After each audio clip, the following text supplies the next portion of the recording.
I would still love my country and I would respect it, and I don't want people to shit on it. That's what I tell people. No matter what, he's here. Did I want Trump to win? 100% I did. Do I respect everything he's ever done? No, he killed the USFL, the fucking jerk. But there's a lot of different things that people don't get. Jim Cornette unfriended me on social media and won't take my phone calls anymore. A guy I know 21 years because Alyssa Milano said that Donald Trump was a pig fucker and deserved to get thrown out of office, and she wanted to move to France. And I wrote to her on Twitter, and fucking leave. You're sitting here making millions of dollars off the NFL and Major League Baseball. You're nothing but a fucking hack ex-actress, child actress, who's now a multimillionaire for Victoria's Secret sports fucking clothes. So who are you to talk about it? You're living the American dream more than anybody. You got a problem? Donate money. Shut the fuck up and do something about it. And it's the same thing when it comes to sports. Don't sit here and bitch about Vince. Shut the fuck up and do something about it. Go do your own thing. Get something going. I can't respect the Young Bucks and Cody and those guys more, or Jericho, or whoever went out and found this multimillionaire down there, and they're talking about starting their own company and going head-to-head, or New Japan coming here and kicking the shit out of Vince. These people, have you gone to a mall, or have you walked down a street anywhere in the last year and not seen a Bullet Club t-shirt? Because I'll tell you what, I live in Nashville, Tennessee, as far away from fucking Japan as you can get. Sushi down here is brisket with cheese rolled up in a cracker. And these motherfuckers are wearing Bullet Club shirts everywhere you go. Oh my god, that's hilarious. Alright, so let's... Fuck Rob Feinstein. Oh, Jesus. You're gonna get me in trouble. That was a 20-minute phone conversation of my life I'll never get back, but anyway. Well, listen, I don't know if you've seen a couple weeks ago, he had an autographed copy of the Bible for sale. But, listen, he swears that it's real, and you got to respect certain people's things, and that's his gimmick, and I blame the talent, and I blame the fans. If you got heat, you have documented proof given to you from multiple people, and you still support somebody and spend money there, then it's on the fans, it's not on anybody else. Gotcha. End of story. You want my guest for a big event? I do. This coming March 9th? March 9th. And I'm a little upset because some of my heat just got killed, but because they just signed to appear somewhere else a month after. But it's really funny is that Tommy Fierro announced his convention, and I wish Tommy nothing but the best because I grew up in this business with Tommy, and I owe Tommy a big thank you, and I don't know if I've ever given it to him in public, but Tommy's the gentleman who introduced me to Dennis Corluzzo. Tommy Fierro and I hung out it was unbelievable, the stuff we done, from prank phone calls and getting in trouble with Dennis and having police show up at my house over crank phone calls and doing all kinds of crazy shit. And I'll tell you a quick story. Tommy and I once went through the phone book, took out a lady's name, and it turned out to be an 85-year-old woman. She gave us 27 people from her family, and we set up a fake family reunion and actually sent invitations out, and people showed up to a location and nobody knew it was fake. Absolutely crazy. But Tommy announced a convention, and he stole a little of my heat because my guests are going to be Alpha and Sika, the Wild Samoans. Okay. The gentleman who gave me my start in professional wrestling, a man who was there from early, when it was Jersey hardcore wrestling, giving me a ring. A gentleman who let his 14-year-old son, Alpha Jr., wrestle for me, who his sons have wrestled for me. So this is like 3 or 4 generations of being involved with their family. And I'm going to bring Alpha and Sika in. They haven't done a convention in New York. And Pops is feeling better. And I don't think they've been around for about 10 years, they told me, on the convention scene. And we're going to have a good time with them. Let me ask you something. Getting back to Tommy's convention, that's the 80s convention that's going on in April in Freehold, New Jersey. Right. Because I wanted to talk about that. Don't you look? Everybody knows there's just way too many things going on convention-wise in the New York, New Jersey area already. You're gonna get me in trouble with a lifelong friend. You know that. Okay, right? But no. I'm not asking you not to shit on the idea. I love the idea of the 80s wrestling convention. I do. And only 80s wrestlers. I like the idea. I'm questioning the time. The same month as WrestleMania. I'm questioning is I love Tommy. Listen, Tommy was the creator, and I don't know if you know this, Kevin, but Tommy was the creator of the convention. Nobody did conventions like Tommy. There was one in New York, and and it was at LaGuardia Airport, and I'll think of the guy's name in a minute. He did one, and it was amazing, and I think I actually went there with Tommy. And then Tommy did his Wrestlemania conventions, and he used to run these things in Wayne, New Jersey, and forget about it. He drew crowds like you couldn't believe, and he did an amazing job. But my problem is that the 80s wrestling convention, anybody you really want to see is dead. You know, how many times are we going to see Coco Beware? How many times are we going to see Mean Gene Okerlund? Mean Gene has been at every Legends of the Ring, every big event, and that's what I feel bad for, is that everyone he's bringing in has been oversaturated. There's nobody that none of us haven't found. I was lucky enough to do Dusty's last signing at the big event. God rest his soul. I did amazing. It was phenomenal. But how many guys out there? I mean, Hogan does conventions, so it's not like you can grab Hogan. It's not like he's going to be a unique name. Flair does conventions. Brett and Sean do them. Who's left? Who's left out there that anybody wants to see? That people want to see. Well, Sims just brought one. He's bringing one in that's actually pretty good name, and Billy Jack Haynes. Billy Jack Haynes is great, but I've seen him at 10 conventions with Sims over the years. Yeah, I mean when he disappeared for a while. Yeah, well, that's because the world wants him dead. I'm trying to see. I'm looking up. What was it called? Extreme Fan Slam was the event Tommy did. That was one of them. Yeah, that was one. Yep, I'm reading a little bit about it. He used to run in Toto in New Jersey. He did tried to do a tribute to the WrestleMania 1 show.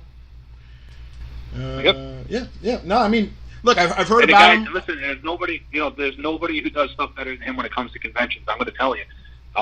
He was the precursor to all of these. He was the first one to do them. I heard. Yeah, right. I also read that he was one of the guys, if not the guy, to actually start the whole, kind of like the invention of the pre-sale. Yeah, he was. Very, very sharp mind, very good wrestling mind. Guy that gets in and gets out, comes back kind of like me, has his retirement for 5-6 years, comes back, does good. Hopefully this is very successful. Just funny, it's just a lot of stuff out there. You talk about conventions, and you asked me a second ago, is there too many? Yeah, there is. There's too many. I mean, Legends is twice a year, big events twice a year. I could foresee one of these guys going to once a year real soon. I just don't know if the risk outweighs the reward anymore. I can also see them, like you saw a big event, go to a main event of Lawrence Taylor, an amazing WrestleMania name. Mm-hmm. But really, did people go to see Lawrence Taylor because of the match with Bam Bam, or did they go because of Lawrence Taylor? Yeah, I mean, you're going to get your wrestling fans are going to get their encyclopedia signed because he's in it. I mean, that's, but as far as merchandise, wrestling merchandise with him on it, there isn't any. I mean, he's in the couple encyclopedias. I guess you could print some 8x10s if you bring it up on the network and do a nice HD screenshot. I mean, but other than that, what's out there? Yeah, and listen, I love Brian and Tommy. Nobody treats me better. And they did great with him. They killed with him. But now how do you top that? And that's the problem. It's because you've already had Sean, you've already had Brett. And it's hard. It's harder and harder and harder and harder to get success. I brought the Rock and Roll Express up to Jersey that time, and I sat there with my thumb up my ass. People didn't know who the fuck they were. And I'm sitting there going to myself, I'm going to kill with these guys. I got them at a great price. They were great. Great people to deal with. Funniest stories ever in the car. Didn't sell a lick. Brought Tommy Wildfire Rich in. Thought I was going to sit there with my thumb up my ass and killed with him. It's just who needs who on an 8x10, or who needs somebody on an encyclopedia, and that's what it comes down to. Because I mean, otherwise, how could you justify Scott Hall and X-Pac killing at every convention? They've been at every one for 10 years, but there's always a line. Yeah, but just there's so much shit that they got out there that people need signed, and they wrestled. I mean, I'm not a fan of the Attitude Era per se. I mean, I was a fan of the Monday Night Wars and everything, but that was an era where there was so much merchandise made. I mean, so much compared to now, where everything is more like shirts. No, you're right. You're right. The toys and there's the old WWF hockey game, and I think of stuff that I had as a kid, and I was like, I sit back and go, man, that stuff's just amazing. And if you go to stores now, and you go to Hot Topic, and you go to Spencer's, what do you see everywhere? You see Ultimate Warrior, Ric Flair T-shirts, Ric Flair shot glasses, Ric Flair mugs, and you know, I'm laughing. I'm waiting for the official Iron Sheik line to come out. You know, because if you want to make a lot of money, you bring in the Sheik, but you can't get him to leave his house. Yeah. That's the guy everybody wants to see. Yeah, I mean, I call the guy up once a month and talk to him, and I wish him well, and I love him. I call him up sometimes just to tell him I love him and I miss him, and you know, the guy's not even himself anymore, and it's sad. And there's really just that era of the 80s is gone. Road Warrior Hawk passed away too early. Big Boss Man passed away too early. There's probably 100 guys. Eddie Guerrero. You know, all of these guys passed away. Those would be the convention guests right now if they weren't still wrestling, because they would probably, most of them would still be in the ring. Yeah, I mean, we mentioned them before. Randy Savage, Miss Elizabeth. Absolutely. I mean, are you kidding me? I mean, let's face it, if you weren't a Randy Savage fan and you didn't just want to be a mark at that moment when he became famous, or when you see, I mean, I go back to when he power drove Ricky Morton through the table on Wrestling Gold, and I was like, holy shit, that he tried to kill him. You know, and then you look at how, you know, guys are lighting tables on fire and sticking broomstick up somebody's ass, and they kick out at 2.